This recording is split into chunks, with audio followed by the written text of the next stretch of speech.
জানিয়ে দেব সর্বশেষ আপডেট বাংলা সংবাদ। শুরুতেই শিরোনাম। জাতিসংঘ ডামি সরকারকে স্বীকৃতি দেয়নি, 3 মাস পর নিরপেক্ষ সরকারের অধীনে পুনরায় নির্বাচনের আহ্বান মুখপাত্র অ্যান্তনিও গুতেরেসের। ভারত ও আমেরিকা নির্দেশে ডক্টর ইউনূস তত্ত্বাবধায়ক সরকারের প্রধান হতে যাচ্ছে, পিনাকি ভট্টাচার্যের প্রতিবেদন।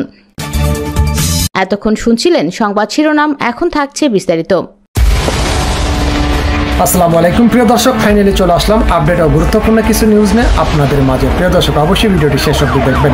দর্শক, আপনাদের কাছে ছোট্ট একটি অনুরোধ, দেশ এবং দেশের বাইরে হলে কমেন্ট বক্সে লিখে জানিয়ে দেবেন, আর চ্যানেলে নতুন হলে সাবস্ক্রাইব করে পাশে থাকা বেল বাটনটি অবশ্যই অল করে দেবেন, কারণ পরবর্তী আপডেট নিউজ সবার আগে পাওয়ার জন্য প্রিয় দর্শক আর অবশ্যই একটি লাইক দেবেন। দর্শক, আর দেরি নয়, মূল ভিডিওতে যাওয়া যাক। আপনাদের সবাইকে স্বাগত জানাই আমার ইউটিউব চ্যানেলে আমার কথা শুনবার জন্য, এবং এই মতামত একান্তই আমার, এর সঙ্গে আমি সংশ্লিষ্ট প্রতিষ্ঠানগুলোর কোনো সম্পর্ক নেই। বাংলাদেশে সত্য বলবার লোকের অভাব আমরা জানি। নানা কারণে কেউ ভয় বলেন না, কেউ নানান সুযোগ সুবিধা পাচ্ছেন বলে বলেন না, কেউ নানান সুযোগ সুবিধার প্রত্যাশায় বলেন না। তার মধ্যেও কিছু কিছু মানুষ, বিশেষ করে সিনিয়র সিটিজেন, কথা বলেন, এবং এরকম কথা কাউকে না কাউকে তো বলতেই হয়। সম্প্রতি বাংলাদেশের অর্থনীতি বিষয়ক সাংবাদিকদের যে সংগঠন ইকোনমিক রিপোর্টার্স ফোরাম বা ইআরএফ আয়োজিত একটি একক বক্তৃতায় বাংলাদেশ ব্যাংকের সাবেক গভর্নর ডক্টর মোহাম্মদ ফরাসউদ্দিন কিছু অপ্রিয় সত্য কথা বলেছেন।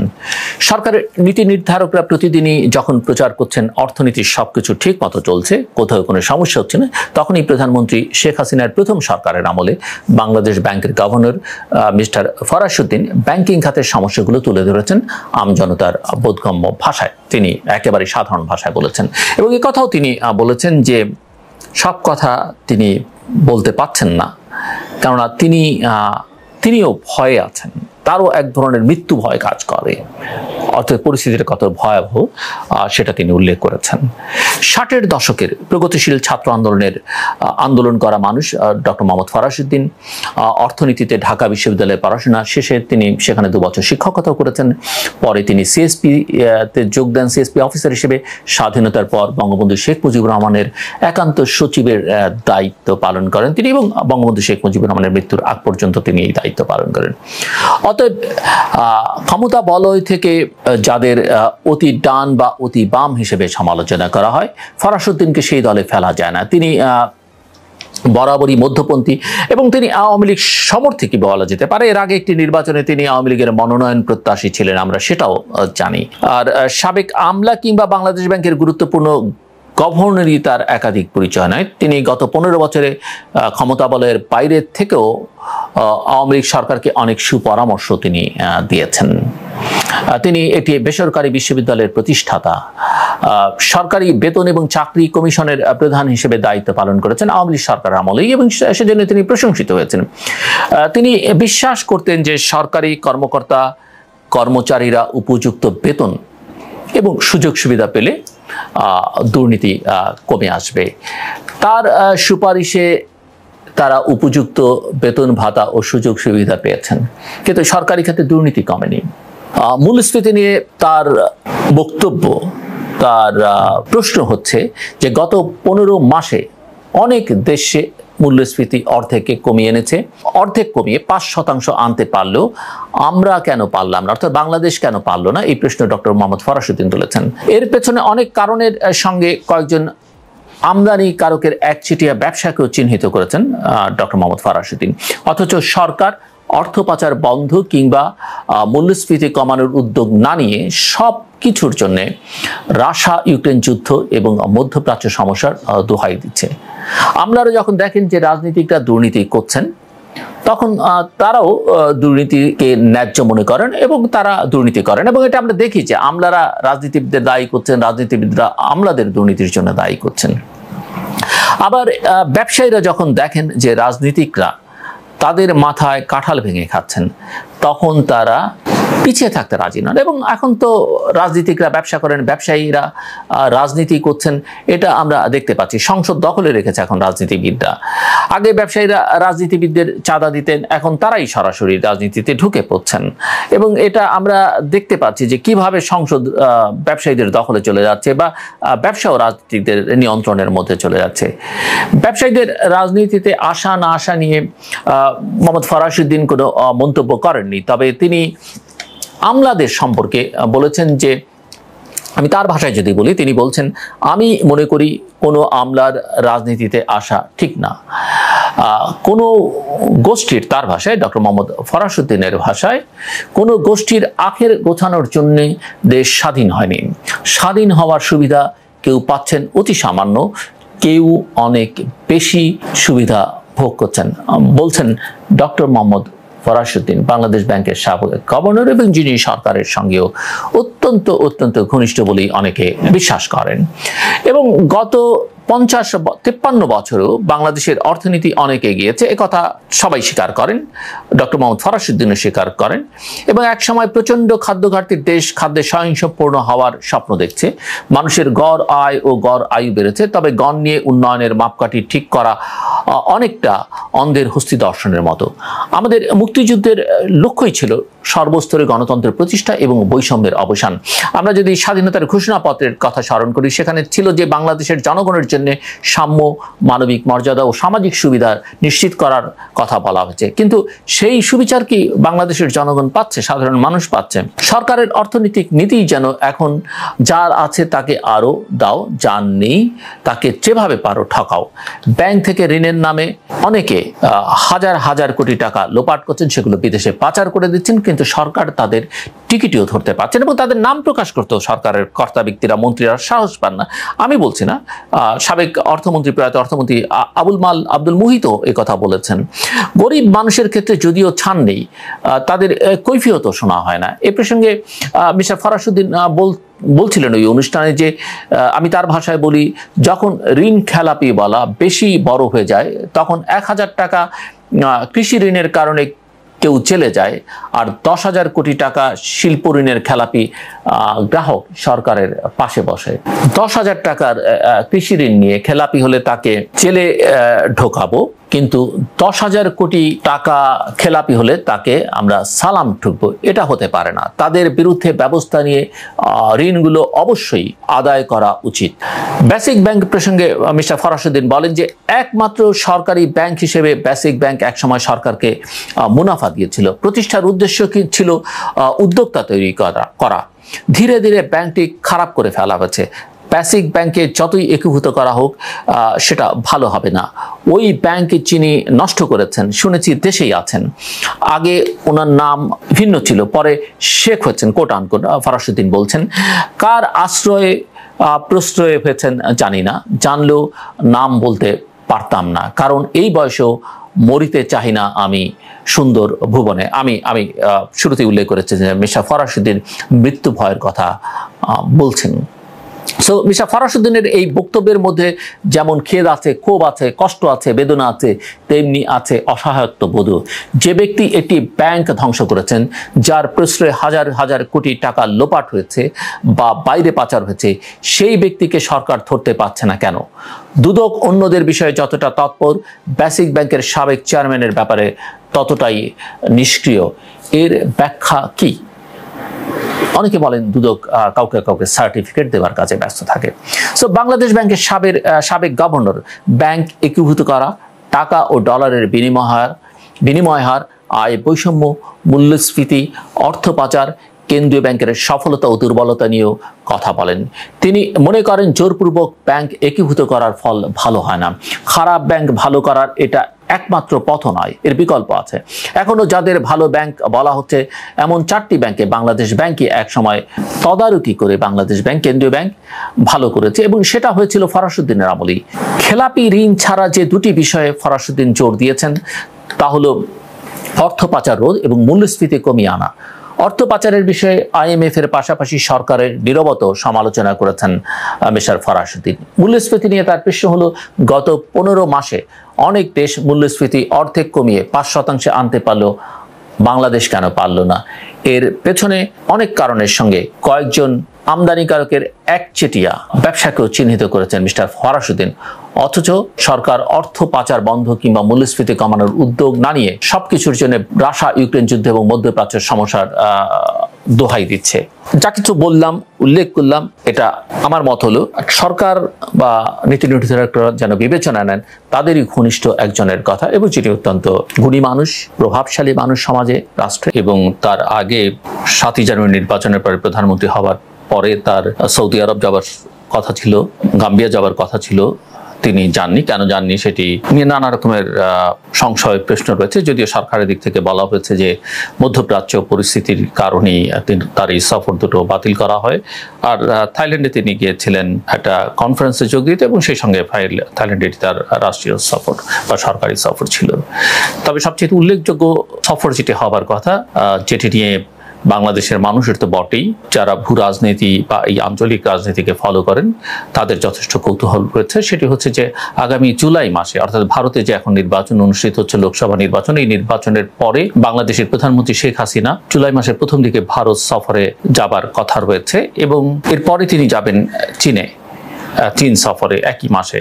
এবং অনেকেই মনে করেন যে নতুন দিল্লির নতুন সরকারকে তার পরবর্তী চীন সফর সম্পর্কে অবহিত করার একটা চিন্তা সরকারের দিক থেকে বা প্রধানমন্ত্রীর থাকতে পারে, যদিও এটি ভারতীয় গণমাধ্যমের বক্তব্য, কিন্তু সফর দুটো একই মাসে হচ্ছে এবং সেটা বেশ তাৎপর্যপূর্ণ। ঢাকা এবং বেইজিংয়ের মধ্যে ক্রমবর্ধমান যে দ্বিপাক্ষিক সম্পর্কের বিষয়ে ভারত উদ্বিগ্ন, বিশেষ করে প্রতিরক্ষা খাতে, সেটা মোটামুটিভাবে স্পষ্ট। কারণ চীনের অস্ত্র দ্রুত বাংলাদেশের সশস্ত্র বাহিনীর প্রধান ভিত্তি হয়ে উঠছে, এটা আমরা কম বেশি সকলেই জানি, এবং ভারতের নবনির্বাচিত প্রধানমন্ত্রীর সাথে সম্ভবত শেখ হাসিনাই প্রথম দ্বিপাক্ষিক বৈঠকে বসতে চলেছেন। সেখানে বাংলাদেশের কৌশলগত ক্ষেত্রে ক্রমবর্ধমান যে চীনা পদচারণা, সেটি নিয়েও তিনি আলোচনা করবেন বলে আশা করা হচ্ছে। আমরা জানি যে অর্থনৈতিক ক্ষেত্রে, সামরিক বা নিরাপত্তার ক্ষেত্রে চীনের সঙ্গে বাংলাদেশের সম্পর্ক, বিশেষ করে দুই সরকারের সম্পর্ক অনেক নিবিড়।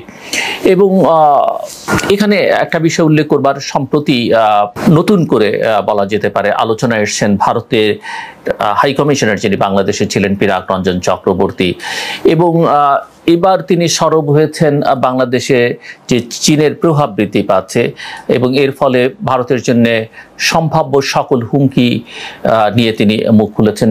সম্প্রতি এসব বিষয়ে পিনাক রঞ্জন বেশ খোলামেলা কথাবার্তা বলেছেন, যেটা সম্প্রতি ভারতের একটি গণমাধ্যমে প্রকাশিত হয়েছে। এবং এই যে সফরটির কথা আমি বলছি বা দুটো সফরের কথা বলছি, সে সফর নিয়ে আসলে এই উদ্বেগ, সেই সফরকে সামনে রেখে উদ্বেগ বোঝা যাচ্ছে। জুলাই মাসের শুরুতে সম্ভাব্য ভারত সফরে দেশটির নতুন সরকারের সাথে প্রধানমন্ত্রী শেখ হাসিনার বৈঠক প্রসঙ্গে পিনাক রঞ্জন চক্রবর্তী বলছেন যে এক দেশের নেতার অন্য দেশে সফরে যাওয়া নিয়ে এর আগে ভারতের কোনো সমস্যা ছিল না। চীন যে বাংলাদেশের গুরুত্বপূর্ণ উন্নয়ন সহযোগী সে বিষয়টি আমরা ভালোভাবেই অবগত, কিন্তু প্রশ্ন হচ্ছে এই সম্পর্ক কতটা বিকশিত হবে, অর্থাৎ চীনের সঙ্গে বাংলাদেশের সম্পর্ক কি হবে সেটা ভারত বা পিনাক রঞ্জন চক্রবর্তীরা নির্ধারণ করে দিতে চাইছেন। এবং সম্পর্কটা কি চীন ও পাকিস্তানের মতো হতে যাচ্ছে কিনা? আমরা জানি যে চীন এবং পাকিস্তান অত্যন্ত নিবিড় সম্পর্কে আবদ্ধ। পিনাক রঞ্জন চক্রবর্তী বলছেন যে ওই যে তিনি প্রশ্ন রাখছেন চীন এবং পাকিস্তানের মতো সম্পর্কটা হবে কিনা, তিনি আবার বলছেন যে আমরা জানি না, হয়তো তেমনটা হবে না, কিন্তু আমাদের সতর্ক থাকতে হবে। আমাদের বলতে তিনি ভারতের সতর্কতার কথা বলছেন, এবং তিনি বলছেন যে তারা দুই দেশের মধ্যে ভারসাম্য আনতে চায়, এটা বাংলাদেশ প্রসঙ্গে তিনি বলছেন, এবং এক হাত ভারতে অন্য হাত চীনে রাখতে চায় বাংলাদেশকে নিয়ে পিনাক রঞ্জন চক্রবর্তী বলছেন। এবং প্রতিরক্ষার দিক থেকে দেখলে তাদের অস্ত্রশস্ত্রের প্রায় 70% চীনা উদ্ভূত। এভাবেই চীনারা দেশটিতে প্রবেশ করেছে, যদিও বেইজিং 1976 সাল পর্যন্ত তাদের স্বীকৃতি দেয়নি। একথা ঠিক যে চীন বাংলাদেশকে স্বীকৃতি দেয়নি যতক্ষণ না পর্যন্ত বঙ্গবন্ধু মৃত্যুবরণ করেন, অর্থাৎ বঙ্গবন্ধুর হত্যাকাণ্ডের পরে 1976 সালে তারা স্বীকৃতি দেয় এবং এটা স্মরণ করিয়ে দিয়েছেন। কিন্তু একথা আমাদের স্মরণ রাখতে হবে যে বাংলাদেশে যে চীনের প্রভাব বৃদ্ধি যে সময়টাতে পাচ্ছে, সেটা কিন্তু যখন ভারত অনেক প্রবলভাবে তার প্রভাব সরকারের উপর বিস্তার করতে পারছে, অর্থাৎ বিশেষ করে 2014 সালের পর থেকে এই চীনা প্রভাব বিস্তার পাচ্ছে। এখানে ভারত এবং চীন কিন্তু মোটামুটিভাবে এক সমান্তরাল গতিতে এগিয়ে চলেছে এবং ভারতের মধ্যে যে বৈরিতা, সেই বৈরিতার পরেও কিন্তু তারা আবার এক জায়গায় আছে, সেটা হচ্ছে যে তারা কিন্তু পশ্চিমা শক্তিকে, বিশেষ করে মার্কিন যুক্তরাষ্ট্রকে বাংলাদেশে কোনো ফুটপ্রিন্ট ফেলতে দিতে চায় না।